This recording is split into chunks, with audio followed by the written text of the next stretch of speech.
JP, how are you, man? I'm doing well, man. Thanks for having me on. Yeah, thank you for taking the time. I know sometimes how hectic the middle of the day can get. Just wanted to get your thoughts. I thought there were some rather strong remarks by Washington head coach Jay Gruden um, about Alabama football players and what he noticed.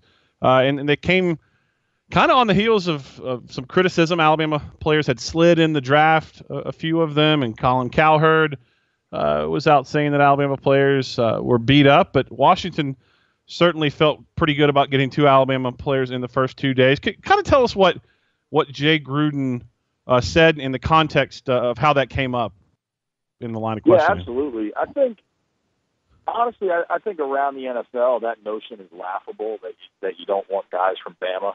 And I think Gruden really kind of laid it out. And he explained, I don't have the quotes in front of me, but it was pretty strong in his language. And this is the guy that just drafted his first two picks were guys from Alabama. And he said, I don't see any negatives whatsoever in playing at Bama. And he talks about their defense. When you watch college football and then you watch Bama, you notice a difference defensively. They're well coached, they're hard nosed, they play through the whistle, and just everything you kind of want out of football players is what those Bama kids exemplify to Jay Gruden anyway. And he was quite dismissive of the notion that you got to take a different look at guys because they went to Bama on the defensive side of the ball. Yeah, Jonathan Allen, I'm sure you have already got a taste for him, but absolutely one of my favorite all-time players to cover because not only is he a good All-American, potential Pro Bowl type player in the NFL, but you'll quickly find out there's not a better kid. I guess he's not much of a kid. He's bigger than I am. Right. Better of a young man. He comes from a great military family. In fact, I think you may know this. What is he, about 45 an hour outside of D.C., where he grew up in Virginia? What are your impressions of Jonathan so far? He grew up about 10 minutes from the Redskins training practice facility. So wow. It's a pretty remarkable story. He's from Ashburn, Virginia, which is where the Skins practice. Yeah, just your thoughts on in his interactions with the media so far, and how you think he'll fit in with that Washington defense this year. Totally, yeah. So I met Jonathan draft night in Philadelphia. I was up there covering for our TV station, and he was cool. And honestly, I mean, that's a whirlwind for those guys. I mean, they have to do about 30 media appearances, and he was very gracious with his time, and kept answering the same questions. And for a guy like that, it's kind of tough because he must have gotten some variation of, hey man, how'd you last till 17 in the draft? 20 different times, and he handled it well, and gave just about the same answer of, I'm not really worried about when I got drafted. I knew I was going to get drafted, and I can't wait to play for the Skins. And truthfully, for the Redskins, it's a home run. I think every doctor that's seen him has been pretty dismissive of the shoulder concerns, and the Redskins' biggest need was defensive line. I think John Allen will step in almost from day one and fill kind of that 3-4 DN spot for the Skins, and be the run stuffer they need and get pressure on the quarterback. And it was funny to talk to John, he seemed really polished, and maybe that's just his natural who he is, but he handled the cameras fine. He handled the radio interviews fine. He was polished. He seemed like he could be a senator one day kind of guy, And then we got to talk to Ryan Anderson the next night, and it was very different. I've now met him in person and talked to him on the phone a few times. I really enjoyed Ryan's personality, but it's not that same polish. He's not. There was no kind of. There was no politically correct speech coming from Ryan Anderson, and I found it entertaining and frankly, I thought it was pretty funny. Yeah, I'm glad you found that so early. It means you're pretty perceptive, JP. I got to tell you, Ryan Anderson's one of my favorite guys I've ever interviewed at Alabama. Not because he says what you want him to say, but he actually gives you thoughtful answers. And if you ask a dumb question, he's going to check you pretty quickly. I was watching the interview that you did with him, and Just something as lighthearted as he talking about how Jonathan Allen's bank account's now longer than his. In fact, we gave him last year the Alabama media contingent voted him what we call our good guy. We give out a media award every year on the most thoughtful guy that comes up regularly. And Ryan was the winner because of that, because but you're right. He's not as polished. Jonathan Allen's a pretty special kid in that regard.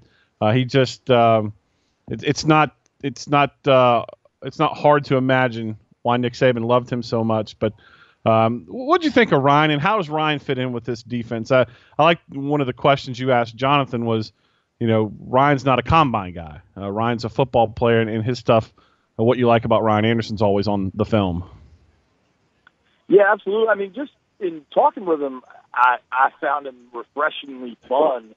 I think it's the kind of, like you said, if he gets asked kind of a dumb or boring question, he's just going to give you a one-word answer and kind of move on. It was, with the vibe I got anyway. But when you give him something to chew on, he's thoughtful and we'll kind of talk about it. As far as his fit in the Skins 3-4 scheme, it's going to be interesting. I mean, I think the only reason that guy slid till the 49th pick in the NFL is speed and explosion, right? He doesn't have that straight line. His 40 wasn't impressive. That's the truth of it. And he openly talked about how he kind of mocked the combine.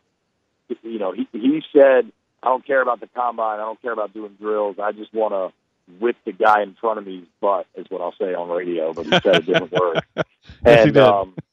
And I think, that's what the Skins staff loved. And, Scott McClellan's no longer the Redskins general manager, but he started their draft board. Knowing Scott a little bit, I bet he loved Ryan Anderson. The only kind of concern, I think he projects to be an outside linebacker for the Skins and somebody they want in pass rush. Does he lack that speed to get around the corner? That's what we'll see. I tell you what, standing next to the guy, I couldn't believe he's about the same size as John Allen. Yeah. And his chest was like, from not shoulder to shoulder, but kind of, front to back was shockingly large. How thick of a human he was. I was pretty impressed by it. Yeah, talking to JP Finlay, he works for CSN Mid-Atlantic. So those two Bama guys join another Bama guy already up there in Ari Kwanjo, an reserve offensive lineman for the Redskins. What's the Redskins' outlook this year? I mean, then everyone knows how difficult the NFC East is. What's the outlook for the team this year? I know it's a long way to go, but pretty positive after the draft they had? Yeah, they won the division in 2015 with 9 wins. Last year, they kind of took a step back. They went 8-7-1. Now, if their field goal kicker, who's a good kicker, if Dustin Hopkins makes a chip shot, maybe 28-yarder in London against the Bengals, and they would have gone 9-7 again, it probably made the playoffs. So they were about the same team last year as they were in 2015. Just the division got better. The problem for the Skins team for a number of years has been on the defensive side of the ball. And last year, that was very apparent. They were dead last in the NFL at giving up third down conversions. I truly think the draft picks of Allen and Anderson are done to address the third down woes. You got a guy in John Allen that's in all 3 downs defensive lineman. Ryan Anderson should be a guy that, maybe he's playing a lot early, but I think they will want him to get after quarterbacks on third downs quickly. So as far as the outlook for this team, they lost Deshaun Jackson and Pierre Garçon, so that they lost about 40% of Kirk Cousins' passing output last year. But they signed a guy, Terrell Pryor, 2016 first-round pick Josh Doxson should be healthy. I think the offense should continue to score. I know you guys are all college football down there. They drafted Samaj P-Ryan out of Oklahoma in the 4th round. They've struggled in the red zone and at the goal line running the ball. I think P-Ryan is a big, strong, tough guy. Might actually be a big help for them, especially at the goal line.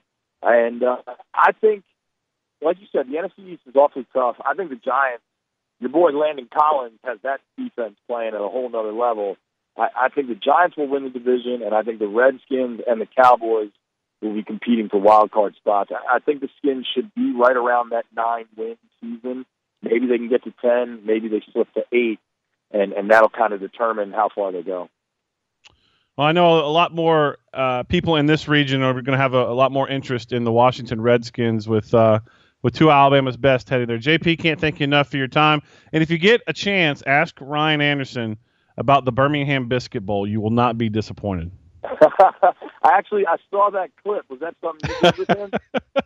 Yeah, we got awesome. that at one of the bowl games. That's just an example of how funny he can be, and and just kind of it's a dry sense of humor. Yeah.